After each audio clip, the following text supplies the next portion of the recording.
Boa tarde a todas, que xa nos coñecemos todas. Eu veño a intentar aportar a miña experiencia durante exactamente 34 anos, desde o ano 89 hasta xaneiro deste ano. Fui unha secretaria da Cofradía de Pescadores da Coruña e teño que decir que me tocou vivir unhas etapas moi moi impactantes, porque supuxeron moitos cambios no que é o mundo do marisqueo. Entón, eu fixen así, empecé a recordar e apuntei cousas, entón van quedar moitas cousas, pero imos falando despois. Cando no ano 89, cando empecé a traballar na cofradía, os inicios do marisqueo daquela, nos anos 70 e hasta 89, máis ou menos, estaban regulados, había un carné de mariscar que expedían as comandancias de Marina. As comandancias de Marina era o Exército do Mar, o Ministerio do Mar. Para que vos fagades idea, estaba regulado o carné de mariscar polas comandancias de Marina. Entón, eran as comandancias de Mariña as que xestionaban os carnés de mariscar, e eran os soldados de Mariña, os rapaces que facían o servicio civil, o servicio militar, os rapaces que iban vestidos de mariñeritos, os que iban pola ría para evitar, para vixilar que os furtivos non levaran o marisco. Pero con isto vos quero decir que prácticamente non estaba regulado. Entón, aquí en concreto na Coruña, é importante que durante finais dos anos 70 e principios dos 80 houve unha serie de conflitos derivados da distribución e uso da propiedade dos bancos marisqueiros entre os parquistas privados e as mariscadoras. A ría da Coruña tiña moitos terreos vedados que eran propiedade, eran concesións da administración, en concreto da Marina, da Comandancia Marina, pero estaban en mans privadas. Eran parquistas, os parquistas tiñan vedado, eu me imagino que un pouquiño como ainda pervive en Carril, eran concesións administrativas, e entón os parquistas tiñan ali a súa meixa, eran os que se encargaban deso. Entón, hubo unhas peleas, uns conflitos nos que interveio o exército, estiveron apoiados en todo momento polos sindicatos de clase, daquela INTG e comisións, xente que axudou as mariscadoras, e conseguiron revertir esa situación. Conseguiron que a maioría dos terreos dos bancos marisqueros da ría do Burgo pasaran a ser da administración. Para que vos fagades idea, no ano 76 xa a Cofradía de Pescadores da Coruña ten unha concesión administrativa entre a Ponte do Pasaxe e a Ponte do Burgo, xa pasa a mans da administración. Eso, en principio, é o primeiro paso para regular o que é o traballo do marisqueo. Isto é un pouco ahora que vos conto eu. Daquela, a imaxe da mariscadora era a da unha muller vestida de negro, agachada, recollendo o marisco. E a do marisqueo, a dun sector conflictivo, non que un número importante de persoas obtiñan rendas complementarias coas que contribuían á economía familiar. Cando se abría a veda, en outubro, baixaban a ría familias enteiras.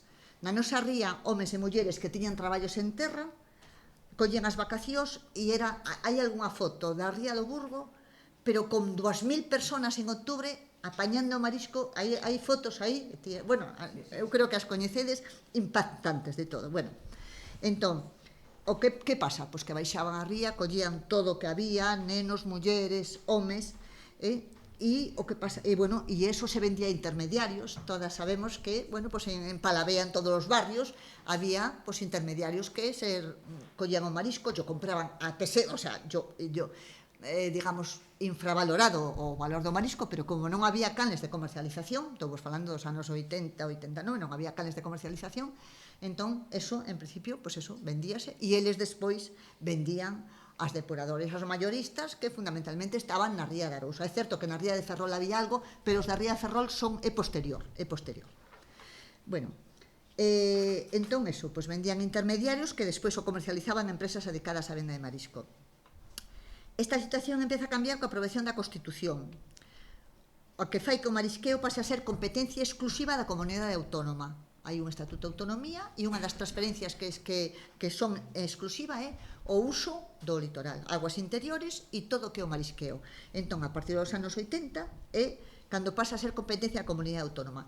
Entón, nos anos 80 é cando se deseña a primeira normativa autonómica dirixida a profesionalizar o sector. Estamos xa no ano 80. Bueno, no ano 1989 na Ría da Coruña hai rexistrados na cofradía de pescadores perto de 1.500 carnés de mariscar a pé, dos que aproximadamente o 90% son mulleres.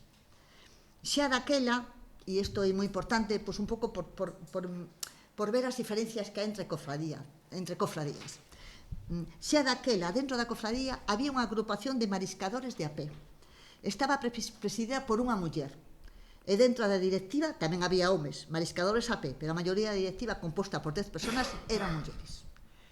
Isto que decir, imaginamos no ano 89, nas asambleas de mariscadores, 1.500 personas na Casa do Mar, eu, pobriña, daquela era unha moza pequeniña e moza, anotando, pero sempre con mulleres, pero mulleres, teño que decir que eu aprendí moitísimo delas, mulleres moi botadas pa diante, mulleres que non tiñan nada que perder, en realidad teñan que ganar, porque se non había marisco non comían. Era unha cousa así, era así.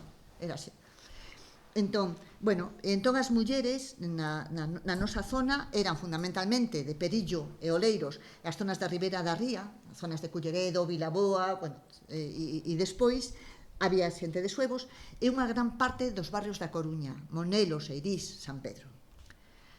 Isto tamén me gusta decirlo porque é moi importante. En xeral, a situación social das mesmas era moi humilde e había un grupo de mariscadoras que vivían en núcleos deprimidos dentro da nosa cidade.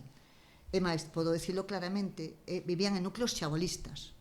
Daquela, pois había barrios de xente de etnia xitana, había barrios de xente que viran da zona de Carballo, xente moinante que se trasladara a Coruña, e iso era socialmente o grupo que formaban as mariscadoras. É dicir, había dúas cousas moi separadas. A xente que era da Ribeira, a xente, pois coñecedes a Ría do Burgo, xente das Xubias, Perillo, a zona de Cambre, Culleredo, e despois toda a xente que vivía na Coruña, pero en barrios marxinais. Era ao nivel cultural era moi baixo e había un número importantísimo de analfabetas. A maioría das mulleres no ano 89 na cofradía, mulleres xa daquela de máis de 40 anos, eran analfabetas. O colectivo era moi dispar, socialmente falando, pois había mariscadoras, fillas e mulleres de xente do mar, as que vivían nas zonas da Ribeira da Ría, e mariscadoras que acabaron na ría como xeito de sobrevivir, que viñan de situacións e ambientes moi complexos. Os conflitos eran continuos e o furtivismo un dos graves problemas que creaba graves enfrentamentos dentro do colectivo.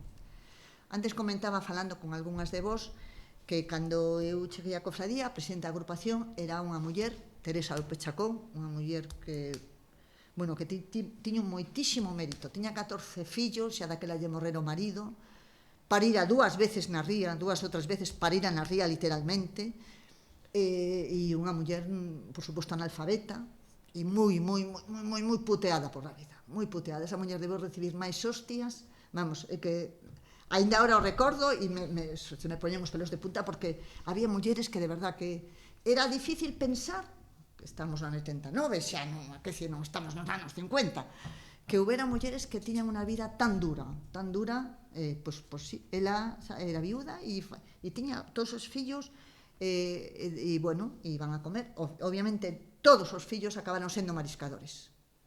E teño que dicir que rapazas moito máis xóvenes que nós apenas non sabían ler e escribir, porque era que, o colectivo era moi heavy. Ora seguimos un poquinho por outra calle. A nosa ría caracterizouse sempre por ser unha boa zona para a sementeira e explotación do marisco, fundamentalmente ameixa e berberecho. No ano 89 ou 90, xa non podo recordar, sacáramos 300.000 kilos de berberecho nunha campaña. Na última campaña que hubo, porque ahora levamos desde o ano 21, había 3.000 kilos. Isto é un detalle, pero digo porque como foi evolucionando a ría. Entón, daquela a ría era moi rica, fundamentalmente ameixa e berberecho. E isto eu o digo porque o escribín, porque o penso así. E se estas mariscadoras eran conscientes de que a grave contaminación que sufría a ría debido aos vertidos tanto de orixe industrial como urbano, estaban provocando unha perda da capacidade productiva dos bancos marisqueiros e isto puña en perigo a futura subsistencia e a economía das mariscadoras. As denuncias por vertidos sucédense e as mariscadoras ven impotentes como empresas como Matadero Fricosa, situado moi perto da ría, a fábrica de aceites Bunge, antigua Moiresa, situada a escasos 200 metros da orilla, frigoríficos conchados, incumplían reiteradamente as normas sobre residuos e vertían directamente a ría. Antes fixo mención Teresa un detalle e eu recordo perfectamente ir coas mariscadoras pateando e así constantemente aparecían os bancos marisqueiros con restos de aceites ou outros vertidos industriais. Incluso restos no matadeiro, restos de orgánicos de bichos. Bueno, a ría era un vertedeiro, así de claro, non hai máis que decir. Tamén é importante soliñar o rastro de contaminación nos fondos da ría que deixaron as empresas Jabones La Toja e Fertilizantes Clos, desaparecidas hai moitos anos. Pero bueno, era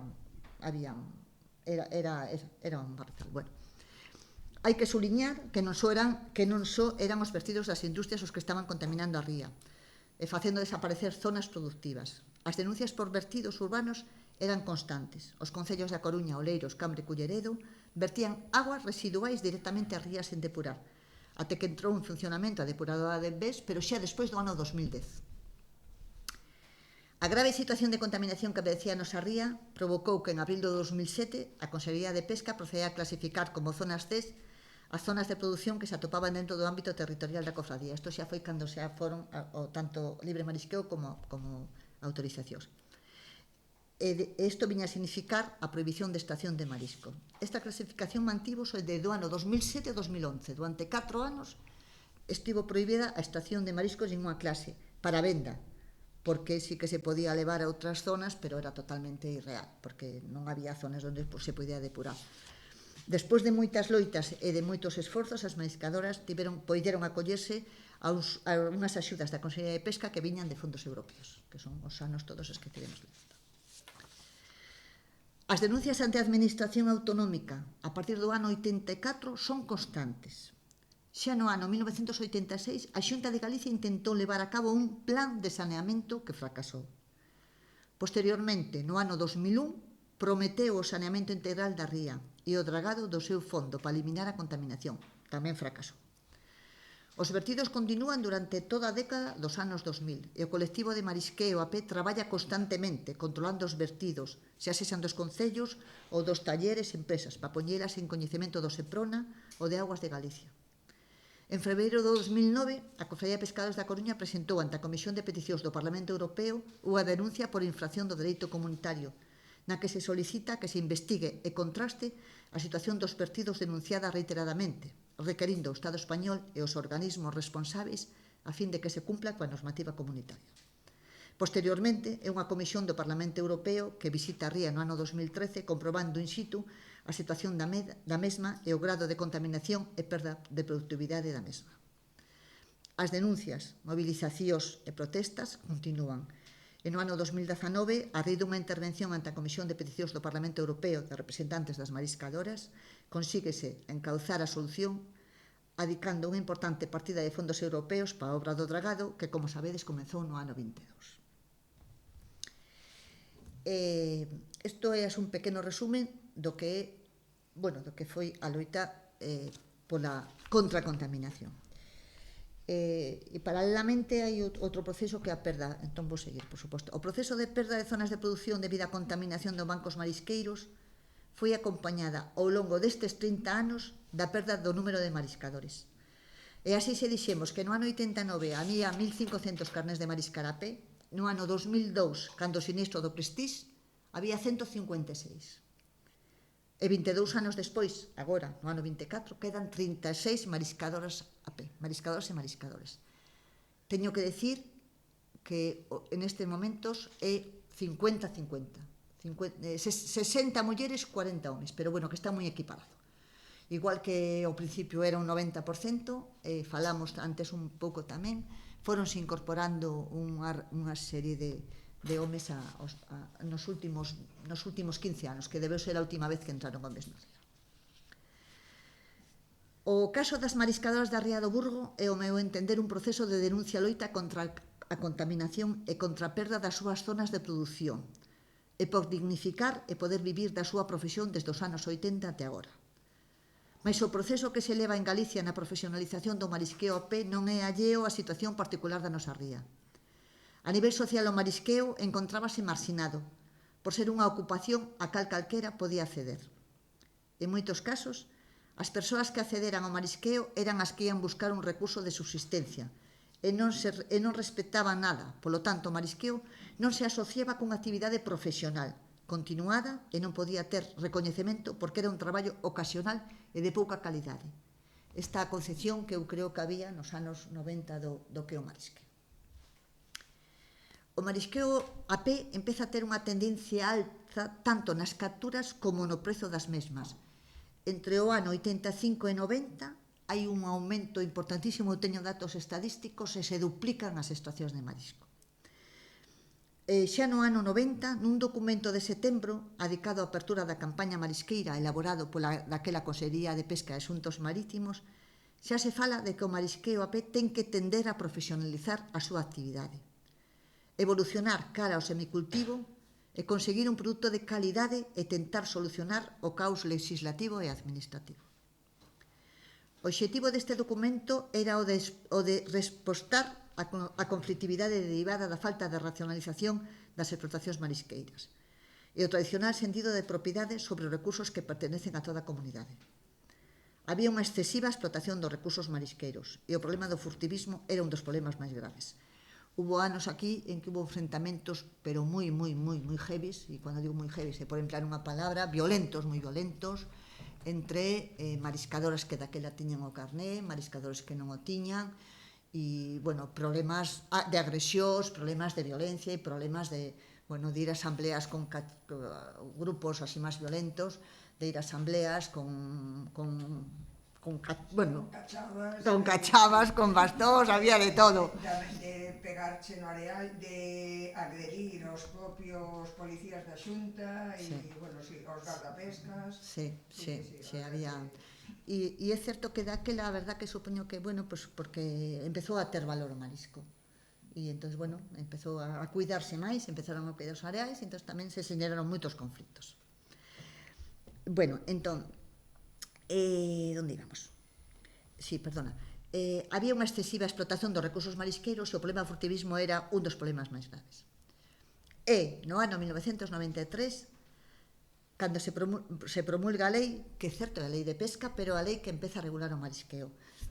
Aquí é cando falábamos antes de que coincide que entran na Consellería do Mar entran mulleres que en algún caso viñan da Consellería de Agricultura, e son mulleres xóvenes, moitas delas biólogas, que empezan a traballar na administración.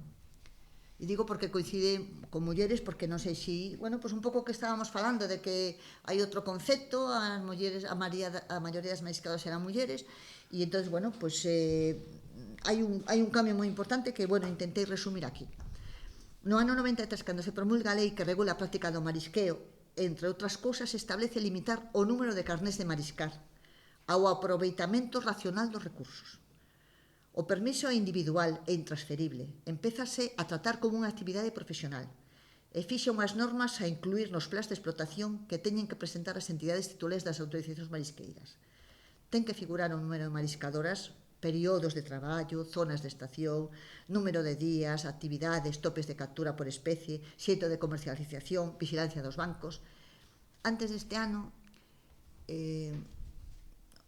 abríase a veda, como falei antes, iba todo o mundo e cando se acababa o marisco se acababa. É dicir, era unha explotación total e absolutamente irracional. Non estaba regulado, entón a xente iba, collía e vendía. Como sempre digo, e sempre o dixen, os que se aproveitaban desta situación, fundamentalmente, eran os comercializadores de marisco. De aquí salían camións cargados con centos e kilos, todos para as grandes depuradoras que estaban na ría de Arousa, pues Pepita la de Cambados, los da Porta, todas estos viñan aquí, claro, aquí non había valoración, non se valoraba. Bueno, temos detalles, xente máis pilla, algunha, pois imagínate, claro, sacos de 30 ou 40 kilos de berberecho, e metían o mellor algún pedrolo por abaixo, viña o comprador cun camión inmenso, puña ali unha báscula, directamente tú sacabas o saco, o puñas ali, 40 kilos, e ala, te pagaba en man e te ibas todo contento. Que pasa? Que despois se chegaría ali e habería uns cuantos menos, pero bueno, eu creo que o merecían, pero bueno, quero decir que era picaresca de que valía todo, sinceramente, quero decir, valía todo. Bueno, entón, o ano 93, desde o meu punto de vista, eu xa estaba, xa levaba 4 anos ali, hai unha inflexión. Aquilo había que regulalo, porque non tiña sentido, había que regulalo porque había moitas persoas, moitas mulleres que tiñan que vivir, que tiñan que garantizar os ingresos. Entón, estamos no ano 93. Bueno, os plans de explotación establecen a necesidade de vixiar, limpar, sementar e ralear as playas, eliminar algas e depredadores, é dicir, levar o cuidado o control dos bancos marisqueiros desde un punto de vista sostible medioambientalmente. O traballo das mariscadoras pasou de ser unha actividade residual complementaria e marginal a considerarse unha profesión.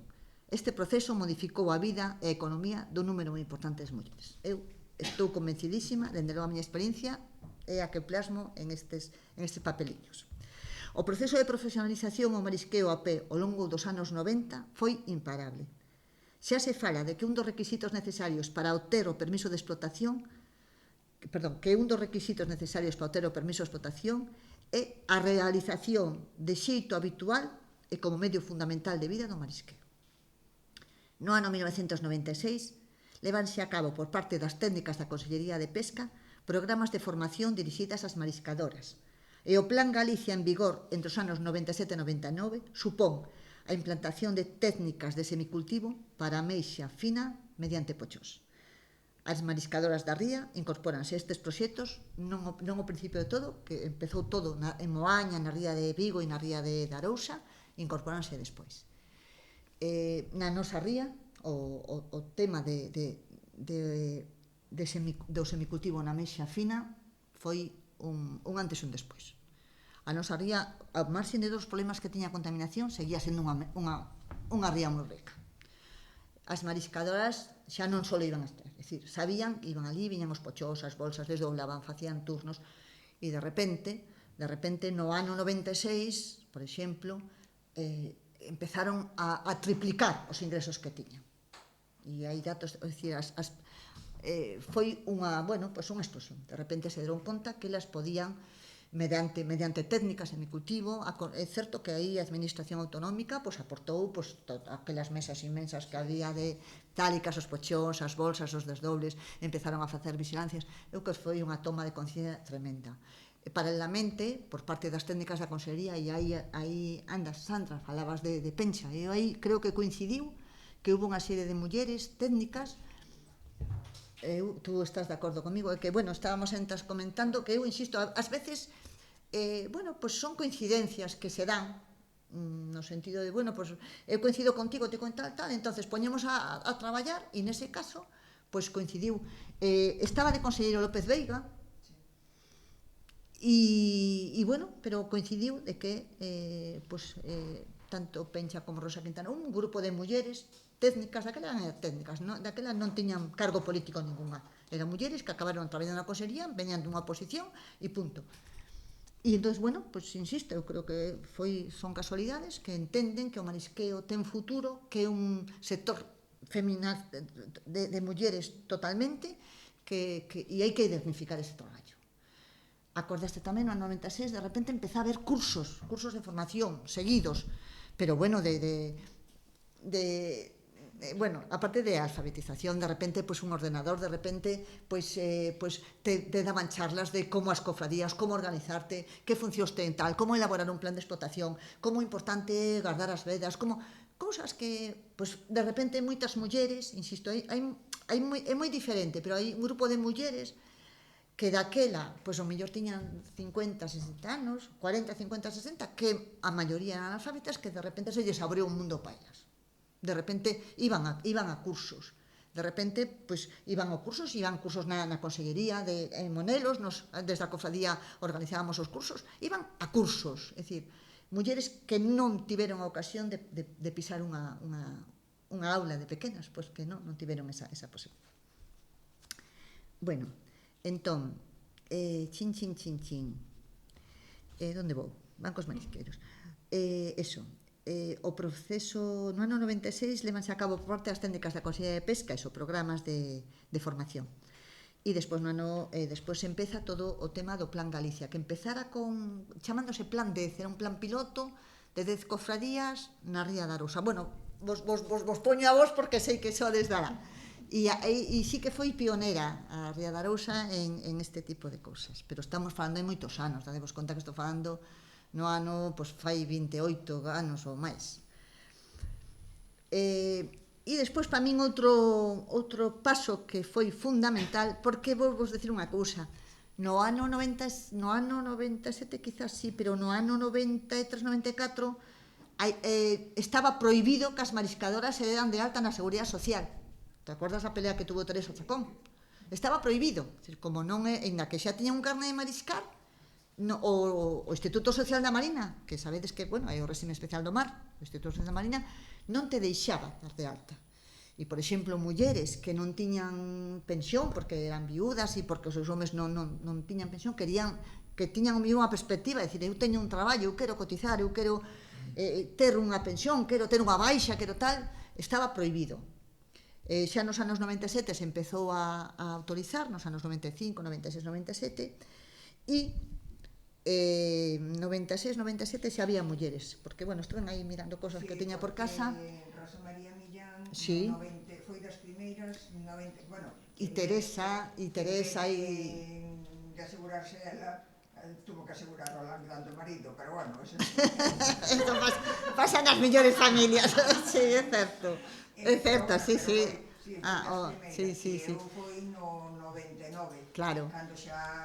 E Teresa, pois xa foi no 94-95, Carmen, as máis bellas xa viron que tal, bueno. E no ano 2000 fíxose obrigatorio que para ter o permiso de explotación de marisqueo a pé tiñas que estar de alta no réxime especial do mar. Isto teño que decir que orixinou moitísimos debates internos. Obviamente, que te obliga a ter unhas cuotas, te obliga a pagar, te obliga a ter unhas obligacións.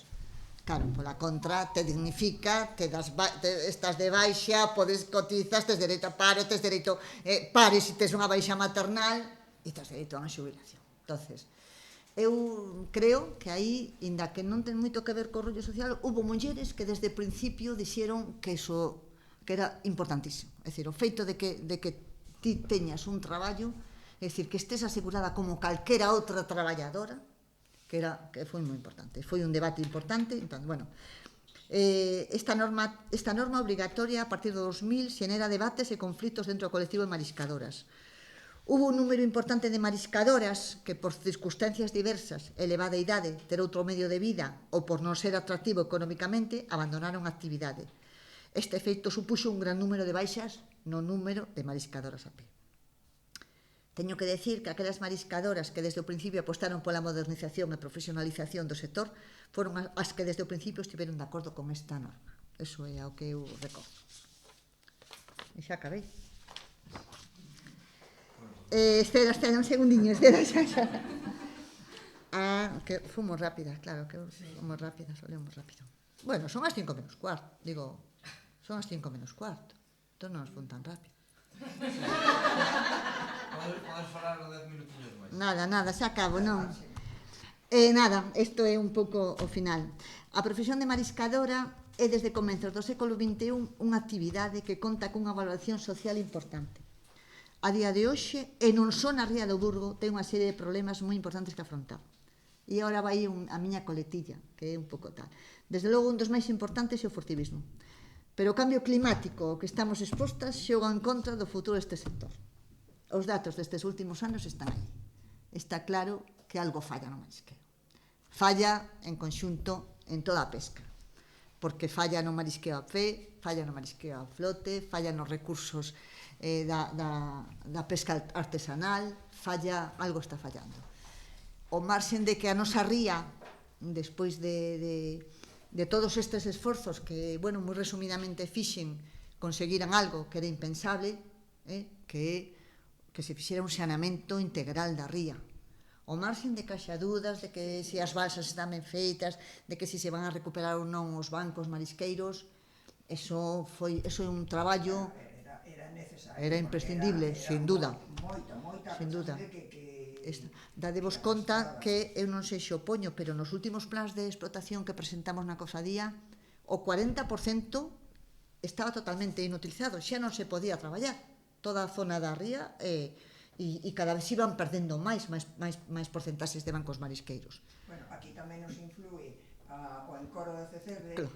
Que eso, cando abras comportas, os lodos todos terminan en riba dos areais afogando marisco. Claro que sí. Que a ría do Burgo ten moitos frentes abertos Sí, en contaminación e... É certo.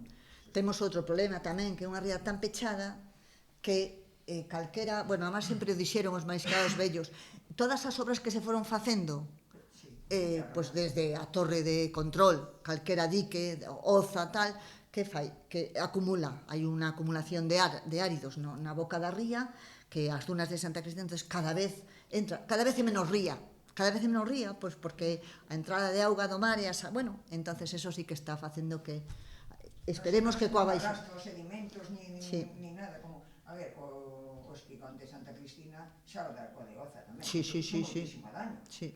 E a Bocana e todo... E non aprenden, porque ano tras ano no, veñen os temporales e acumulan áridos na boca da ría, nas xuvias, e volven, porque eu creo que xa, aparte deste dragado, debimos de facer ao largo destes 30 anos 5 ou 6 retiradas de áridos. A ver, se fixera xa o outro dragado non integral como este, cando desgraciaran o areal de Carnicero, que hai 15 anos, non, menos, quizás. Sí, bueno, non sei. 12 anos. Pode ser, sí, non sei, non me acordo. Vamos, sei o doi, pero non me acordo. Porque, eso, fixeran ese dragado, que ainda desgraciaran, eso, o areal de Carnicero, o sea, parte do areal de Carnicero, igual que agora ainda peor, e as pedras aí da dali frente ás dunas, que ali colles unha ameixa e un macho precioso, e máis da metade deso puxeron a toda a estualí, desgraciaron para ampliar a playa de Santa Cristina, que total, que esa área voltou outra vez para aí, porque como non está aberto ao mar, as corrientes volven a meter para dentro. É que é moi difícil eso da coexistencia pacífica entre estructuras, marisqueo e tal, é complicado. Bueno, pois nada, espero que non vos aburrirades moito.